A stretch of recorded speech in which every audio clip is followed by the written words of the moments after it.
Hello and welcome to Transformers Lore. When we left off, Megatron had recently disappeared while he was in search for the Allspark Cube.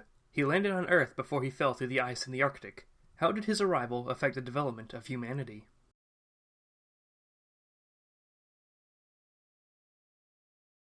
It was New Year's Day in 1898 CE.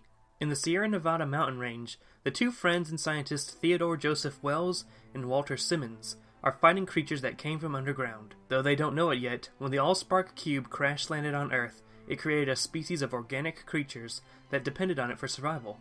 These creatures dug tunnels throughout the entire world and made their homes under the surface of the planet. Walter Simmons had just managed to close off the tunnel when they meet Agent Billy North of the United States Treasury Department's Secret Service, who was searching for the two by order of President William McKinley. See, in 1897 CE, Captain Archibald Amundsen Witwicky led the National Arctic Circle Expedition. However, he ended up falling through the ice and discovered the body of Megatron. Accidentally reactivating Megatron's navigation systems, Megatron involuntarily shot out from his eyes at Witwicky, etching a map to the Allspark Cube onto Witwicky's glasses, driving Witwicky insane. January 6, 1898. Simmons and Wells, by order of the President, are listening to the ramblings of a madman at Boston Secure Hospital. As Witwicky rants about how his eyes have seen the glory, Wells and Simmons leave to discuss the matter among themselves. Wells thinks Witwicky's story is ridiculous when he suddenly gets attacked by Reginald Danko, the first mate of Witwicky from his expedition. Danko explains that he saw the mechanical man himself. Walter Simmons decides to set out on another expedition in search of this non-biological entity, and sets Agent North out to find a metallurgist, a munitions expert, and an ice expert. And so, Jack Arden, Philip Bowen, and Theodore Grant join the team. These 7 individuals would one day be known as the First 7. The Committee on Military Affairs agreed to give the First 7 unlimited funding, 3 vessels, and a full support crew. The First 7 used aliases to keep the ship's crew unaware of their true identities. Eventually, on February 15th, the crew reached the frozen body of Megatron. However, the original 7's tampering with Megatron accidentally awakens something within Megatron. In Havana, Cuba, the United States Navy has the USS Maine docked. However, this is no ordinary ship. Having adjusted to his life on Earth, the old Seeker Jetfire, who you might remember way back in the first Transformers lore series, has assumed the role of the USS Maine. He detects the energy from Megatron and believes it to be his old master, the Fallen. Jetfire transforms and flies off to find the source of the energy. As a result of Jetfire's actions, the United States and Spain would end up in a conflict known as the Spanish-American War. At the Arctic Circle, Jack Arden comes to the conclusion that Megatron is made of a material not found on Earth. As the First 7 debated as to what the best way to excavate Megatron was, Jetfire arrived. Jetfire spoke to Megatron. Though Megatron introduced himself, Jetfire was confused as to why he wore the markings of the Decepticons, and stated that he had never heard of Megatron as he struck out at him. Jetfire noticed the First 7 as they attacked him, and, in defense, Jetfire threw Agent Billy North. Explosives were set, and in the resulting chaos, Megatron was broke free from the ice, though he returned to stasis quite shortly afterwards, and Jetfire fell in the water of the Arctic Circle. As Megatron fell into stasis, his final words were "I am Megatron" in Cybertronian, which Walter Simmons heard as "I am Mega Man," and from that point on, that is what Simmons would call him. The First 7 eventually discovered that Billy North had died. As Walter Simmons looked over the man who died under his command, he decided that he would dedicate his life to learning how to stop an alien invasion by these non-biological extraterrestrials. Fast forward to 1900 CE, where Theodore Joseph Wells was searching for an ancient scepter to stop the Shangdi in Tianjin. This was a typical day for Wells. However, while out and about, Wells fell under attack by the members of the Society of the Righteous and Harmonious Fists, who were leading what was known as the Boxer Rebellion. Wells was saved by the metallurgist Lou Hoover, who took him to their safe house where Lou's husband Herbert was relaying intelligence to American forces. Fast forward to Sunday, April 6, 1913 CE. In the middle of nowhere in Nevada, there is a small home where Theodore Joseph Wells eats dinner with Clara Simmons and Margaret Simmons. Clara is the wife of Walter Simmons, with Margaret being their daughter. Clara is upset as she hasn't seen her husband in 8 months, because Walter has been fully devoted to the current project of excavating the Allspark Cube that has been discovered in the dried-up Colorado River basin. Due to Clara's anger, Wells decides to speak to Simmons. He goes to the basin where Simmons is leading the excavation with the help of Lou and Herbert Hoover, as well as Roy Thompson. Wells berated Simmons at the cube, but Simmons tells Wells that the only thing that matters is affairs linked to the Mega Man from the Arctic. As the cube is lifted, Simmons and Wells stop their arguing as they find a tunnel that reminds them of the tunnels they found before Mega Man. The Hoovers and Thompson join them as they traverse down the tunnels, where they find that the creatures that lived off the Allspark have all been eradicated, cut, and burned. Just then, the team finds the perpetrator of this massacre as Jetfire shows up. See, ever since his defeat in the Arctic, Jetfire found his way into the tunnels under the Earth, and has spent years digging through tunnels to reach the Allspark Cube. Jetfire recognizes Simmons and Wells and believes that those two humans in particular seek to block him at every path. Jetfire manages to reach the cube, and as he touches it, he gets shocked by the cube's immense power. Some sparks fly off and hit a crane, an automobile, a gun, and a radio, turning them into living monsters. As Jetfire's teleportation systems overload, he forces himself to leave the battle by teleporting away. The floodgates are opened on the idea by Lou Hoover, and all the Allspark mutations, unable to operate underwater, were destroyed. However, the automobile manages to escape the battlefield. At Clara Simmons' house, Wells arrives and explains to Clara that Walter is no longer the man he once knew and he has decided to leave. He begs Clara to forget about Walter and to leave Nevada with him. Moving on the timeline once more, it's a Monday, January 8th, 1934 CE, in Sowers, Texas, where the infamous duo of Bonnie Parker and Clyde Barrow have robbed a bank. They try to make their getaway with their driver W.D. Jones, but their car hits a police car. Bonnie and Clyde flee the car, leaving Jones behind when they notice a much older car with its engine on. This is the Allspark mutation from the Colorado River, and after years of being on its own, it has finally developed some sort of limited intelligence. His name is Flathead. Flathead transforms to get the police to back off, and Bonnie and Clyde take Flathead and drive away. On January 10th, the now formally established Sector 7 sends 2 agents to Sowers to investigate the situation. One of the agents is the older Roy Thompson, while the other is the older Margaret Simmons, who evidently has joined her father's business. The two interview an injured police officer when they learn that Bonnie and Clyde has a getaway car that was the car from the Colorado River. Meanwhile, Clyde complains that Flathead transforms into an old vehicle, and he wonders why he doesn't transform into something like the more modern vehicle beside it. As he reads a poem by Bonnie, Flathead casually takes the frame of the modern vehicle and sticks it onto itself. The trio decide to go free W.D. Jones from the Eastham jail.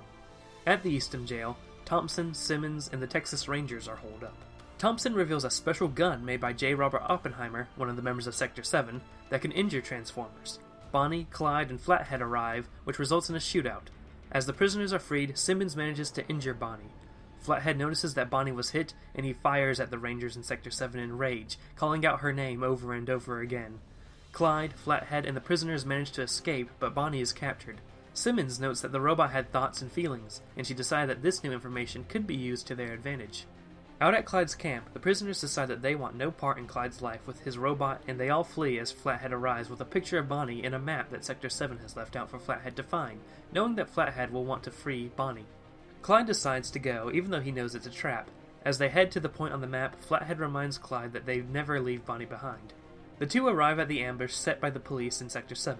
Simmons gives Clyde a chance to surrender, but Flathead instantly attacks as he sees Bonnie in danger.